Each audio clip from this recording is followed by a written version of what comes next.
Friends আমি আজকে আলোচনা করব বাংলাদেশের মেগাস্টার সাকিব খানের আগামী সিনেমা বরবাদ। তো বরবাদ সিনেমার ফার্স্ট লুক পোস্টার কালকে এসছে। তো ভিডিওটা আমার একটু বানাতে দেরি হলো, তার জন্য ক্ষমা চেয়ে নিয়েছি তোমাদের কাছ থেকে। আর কী পরিমাণে মেসেজ এসছে কালকে, যেটা ভাবনার বাইরে। মানে বাংলাদেশ থেকে এই পরিমাণে ভালোবাসা সমর্থন পাবো এটা আমি কল্পনা করতে পারিনি, স্বপ্নে ভাবিনি যে বাংলাদেশ থেকে এই পরিমাণে রিকোয়েস্ট এবং এই পরিমাণে ভালোবাসা ইনবক্সে তারা দিয়েছে। তো তার জন্য ভিডিওটা আরও বেশি করে আমি বানাতে বাধ্য হলাম আজকে। তো সর্বপ্রথম বলি, পোস্টারটা ভাই ঝাঁসু হয়েছে, পোস্টার ভাই ঝাঁসু পোস্টার, মারাত্মক লেভেলের পোস্টার হয়েছে। এটা যে বাংলা সিনেমার মানে পোস্টার বোঝা যায় না।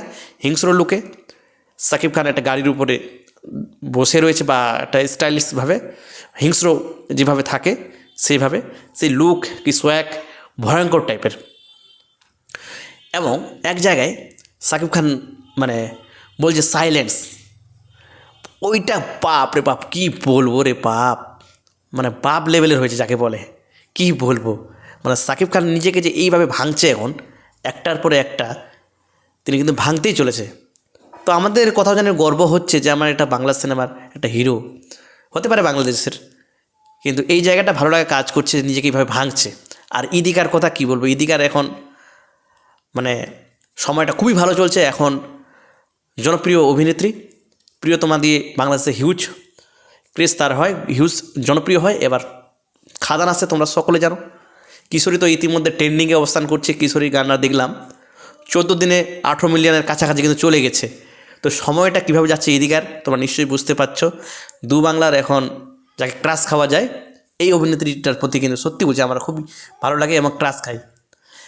চারিদিকে যে একটা পোস্টার দেখলাম যে দাউ দাউ করে শহর জ্বলছে, আর এক জায়গায় সাকিব খান সেই অ্যাংরি লুকে সালা করে বলে একটা যে বলছিল, ওটা মায়ের কী বলবো, সালা করে যে উঠছিল না, ওটা মানে গুজবামটা অন্যরকম গুজবাম দেবে ভাই, মানে ভয়ঙ্কর টাইপের হয়েছে এক কথায়।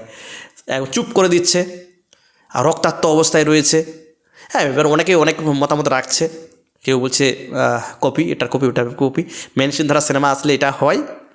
তো তোমাদের কাছে এটা রিকোয়েস্ট করবো, এটা দুঃখ পাওয়ার কিছু নেই, কারণ এটা বরাবরই হয়ে যায়। এক শ্রেণী আছে যে নেগেটিভিটি করতে পছন্দ করে। তো যাই হোক, আমাকে ওভারঅল কিন্তু খুবই সুন্দর লেগেছে যে সাকিব খানের লুক, গেটা, হিংস্রত্ব এবং নিজেকে যে ভাঙছে, একটা সিনেমার সঙ্গে আর একটা সিনেমার লুক অন্যরকম হচ্ছে, মানে এইটা চমক দিচ্ছে প্রত্যেকবারের জন্য।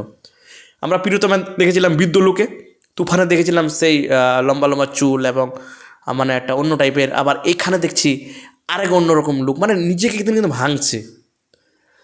তো যাই হোক, আমাকে খুবই ভালো লেগেছে এক কথায় বলবো।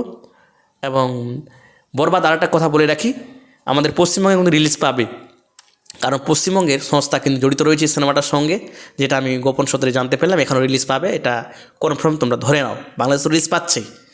তো এটাই বলার ছিল, এই ছিল আজকের মতো আমাদের নিউজ। যদি ভালো লাগে অবশ্যই লাইক, কমেন্ট, শেয়ার এবং সাবস্ক্রাইব করতে ভুলবেন না। পেজ থেকে দেখলে অবশ্যই ফলো করে দেবেন। টাটা।